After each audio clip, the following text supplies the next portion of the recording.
नमस्कार भक्तों, स्वागत है आपका आस्था की कहानियन में, जहां हर कथा केवल सुनी नहीं जाती, आत्मा तक उतर जाती है।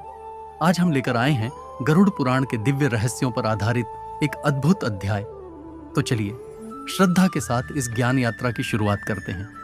गरुड़ पुराण में हमें मनुष्य के जीवन और मृत्यु से जुड़े अनेक रहस्यों का ज्ञान प्राप्त होता है। यह केवल मृत्यु का वर्णन नहीं, बल्कि जीवन को सुधारने की दिव्य प्रेरणा भी देता है। भाग 1 में आपने जाना कि मृत्यु के क्षण में जीवात्मा के साथ क्या होता है और कैसे यमदूत उसे यमलोक ले जाते हैं। आज के इस भाग में हम जानेंगे मृत्यु के बाद जीवात्मा कितने दिनों तक घर में रहती है और उन दिनों में वह किन पीड़ाओं और अनुभूतियों से गुजरती है। आध्यात्मिक ज्ञान वृद्धि हेतु चैनल को सब्सक्राइब करें। अब अधिक समय न लेते हुए आरंभ करते हैं। गरुड़ पुराण भगवान विष्णु का दिव्य उपदेश है। इसमें बताया गया है कि मृत्यु के 24 घंटे बाद आत्मा अपने घर वापस आती है। इन 24 घंटों में उसे अपने पूरे जीवन का हिसाब दिखाया जाता है, हर कर्म, हर पाप, हर पुण्य। फिर आत्मा अपने घर लाई जाती है और 13 दिनों तक अपने परिवार के बीच रहती है, परंतु स्वयं को असहाय पाती है। वह अपने लोगों को रोते देखती है, उन्हें सांत्वना देना चाहती है, पर कोई उसे सुन नहीं पाता।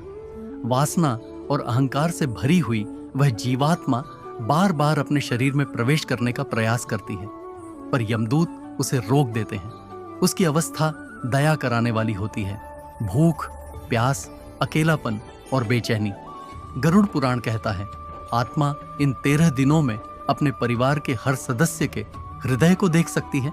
कौन उसे याद कर रहा है, कौन दिखावे का दुख कर रहा है, कौन सच्ची श्रद्धा से उसे याद कर रहा है, सब कुछ।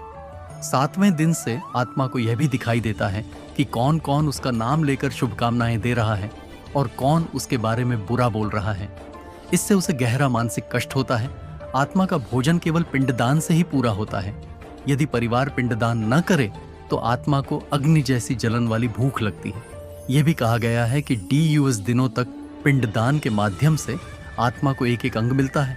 पहले दिन सिर, दूसरे दिन गर्दन, तीसरे दिन हृदय और 10वें दिन उसे पूरा प्रेत शरीर मिल जाता है। 12वें दिन से आत्मा को अपने कर्मों का गहरा बोध होने लगता है। अगर इंसान ईमानदार, विनम्र और भक्तिभाव वाला हो तो आत्मा को दिव्य शांति का अनुभव होता है, और यदि वह लालची, क्रूर या पापी हो तो आत्मा को यमलोक का भय महसूस होने लगता है। 13वें दिन आत्मा यमदूतों के साथ यमलोक की यात्रा पर निकलती है। उसी क्षण से तय होता है उसका मार्ग नरक की ओर है या स्वर्ग की ओर।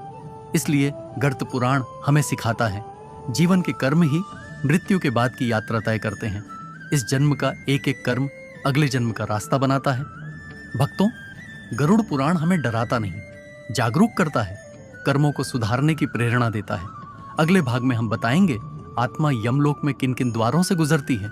अगर आपको यह प्रस्तुति पसंद आई हो तो लाइक करें, शेयर करें और चैनल आस्था की कहानियों को सब्सक्राइब अवश्य करें। जय जय श्री राम।